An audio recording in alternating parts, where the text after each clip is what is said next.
Jim Knopfs, resident field tech, East Central Illinois. Been with the company 22 years, been working on combines since they first brought them over from Germany. I'm Brett Zach, I'm PSSR in Central Illinois. I came on board in '98 when we took on the combine business, and I've been with them ever since. What we're going to do today is a maintenance walk around on the 700 series machine.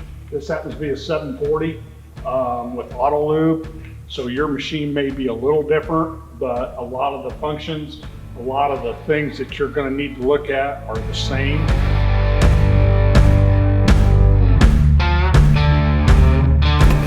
Most of the tensioners on this machine have got guides on them, little red fingers, and we'll point out the ones that are different, but most of them, you point them point to point.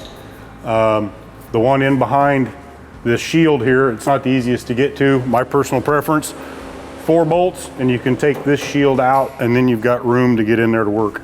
And the tip-to-tip tensioners mean just that, tip-to-tip, not overlap, because what'll happen is you'll compress that spring down so tight that that tensioner doesn't move. Gets locked up. And you're putting more strain on the belt than is really necessary. You potentially could bend the tensioner arms, cause premature bearing failures. The tensioner for the unloader chain, a lot of guys get confused on how you're supposed to tension that. You can see the sleeve and the washer with the spring exposed. The left side of that, you back it out and tighten the nut to compress the spring, and then tighten your left piece back down to lock it. And you adjust it up until the washer just touches the sleeve. One thing on the unload auger chain, that's a long chain. There's a lot of span there. That chain will get the flopping. There's 2 little poly idlers there.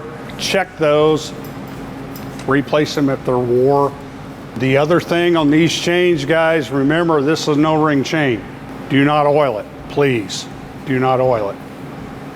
If you happen to break a chain, make sure they're in time so that your cross augers versus your vertical auger are running in sync.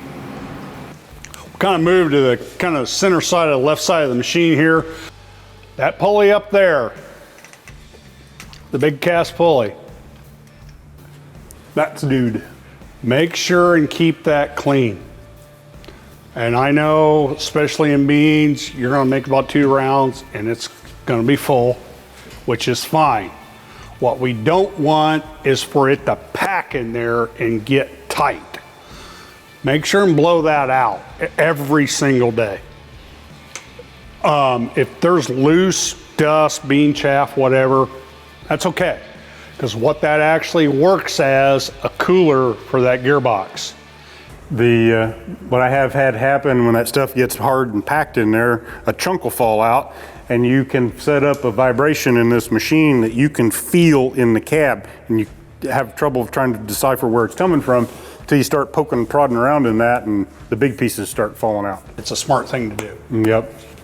On your belt tensioners, there are 2 on most of these machines that don't have the little red fingers to guides, and they're locked in position.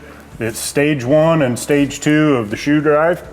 The bolt that is in the center of it, you have to loosen that and then check your tensioner and adjust as necessary, and then lock it. Be sure to lock it back down, because if you don't, it will vibrate loose and fall off. But once you start studying your machine, you can feel that, just strum that belt, and it'll give you an idea of the tension of it. They're pretty tight. If they've got a little flop to them, you need to adjust them up. That tensioner there, what I tell guys to do, and make sure you loosen that nut up on that pulley. Do that first. And then what I tell guys, don't take a ball peen hammer, rubber mallet or something, and smack that pulley. Because what chances are that channel will fill up with chaff, whatever, dirt, and it will bind that tensioner. Smack that pulley, chances are a lot of times, unless it's blowed off real good, that pulley will jump. Half inch to an inch sometimes.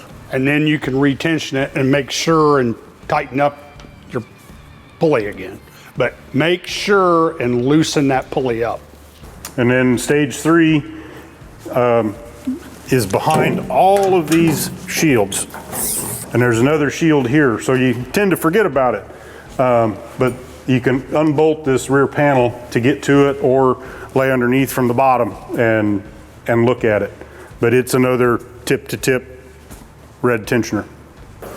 On your drives, chopper drive, you have your tensioner, and these two are tied together, so you just compress that spring to get them adjusters tip to tip.